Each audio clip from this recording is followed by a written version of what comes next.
All right, today we're diving into one of history's most incredible turning points, the Kalinga War. And let me tell you, this was so much more than just a battle for land. It was a fight that would totally change an emperor's soul. I mean, have you ever thought about this? What if you won?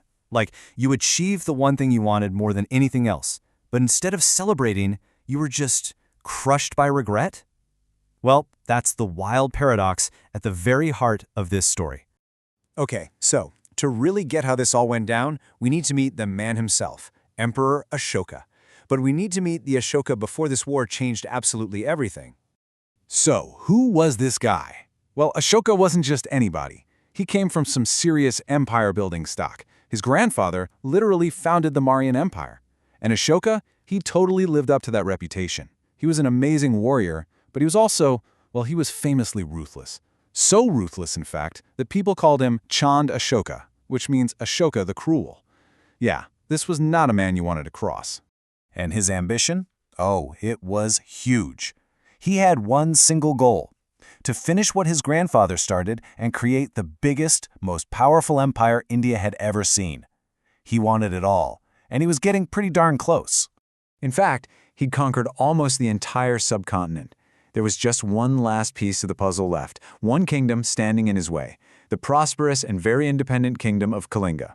You see, Kalinga was rich, it controlled important sea trade routes, and for Ashoka, taking it wasn't just about coloring in the last bit of the map. No, it was about proving he had absolute, total, unquestionable power. So naturally, Ashoka decided to take Kalinga by force. But the victory he was about to win, well, it came at a price so unbelievably horrifying, it would shake him and his entire empire to the core. The year is 261 BCE. Ashoka's massive army descends on Kalinga, and right there, near the Daya River, one of the bloodiest, most brutal battles in all of ancient Indian history is about to go down. The sheer scale of the fighting was just mind-blowing. And we know this from Ashoka's own records, which he later had carved into stone. Over 100,000 people killed, just in the fighting. But the horror didn't end when the fighting stopped. On top of the 100,000 killed, another 150,000 people were ripped from their homes, captured, and deported. The level of human suffering is it's almost impossible to wrap your head around. The slaughter was so total, so complete, that local legends say the Daya River, where the battle took place, literally ran red with blood. This wasn't a battle, it was a massacre, and Ashoka had won. Kalinga was his. But here's where the story takes a sharp turn, because it's what happens after the swords are put away that really matters. As Ashoka walked through his newly conquered land, he was forced to look at what his victory actually meant. Imagine him walking that battlefield. He didn't see glory, he just saw bodies, fields and fields of dead soldiers. He heard the sounds of grieving women and children who just lost everything. He saw entire villages burned to the ground. For the very first time, this ruthless conqueror saw the real price of his ambition, a literal ocean of human pain. And the craziest part, we know exactly how he felt, because he carved his confession into rock for everyone, for all time to see. He wrote, and I'm quoting here, "Even 100th or 1000th part of those who were killed now seems very grievous to me." Just stop and think about that for a second. This is a king, a conqueror, at the absolute peak of his power, publicly admitting his own guilt and regret. That is something you almost never see in history.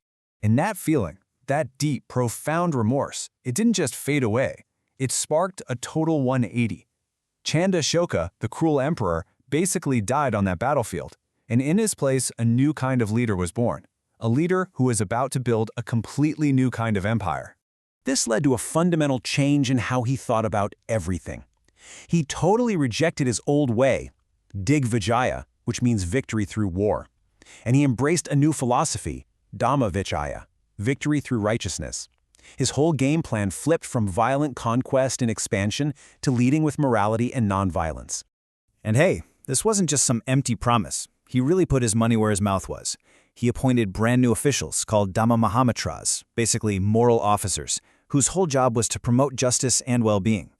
He carved his new rules, messages of kindness and tolerance, onto massive rock pillars all over the empire so nobody could miss them.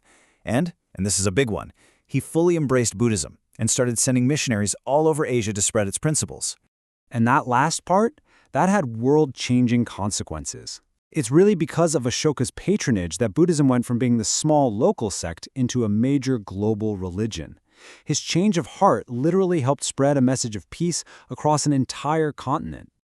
You know, the reason this story still resonates so much today is because it gets at a really timeless truth, that the greatest victory isn't conquering other people, it's conquering yourself. Ashoka's biggest win wasn't taking the kingdom of Kalinga. It was winning the battle that was raging inside his own heart.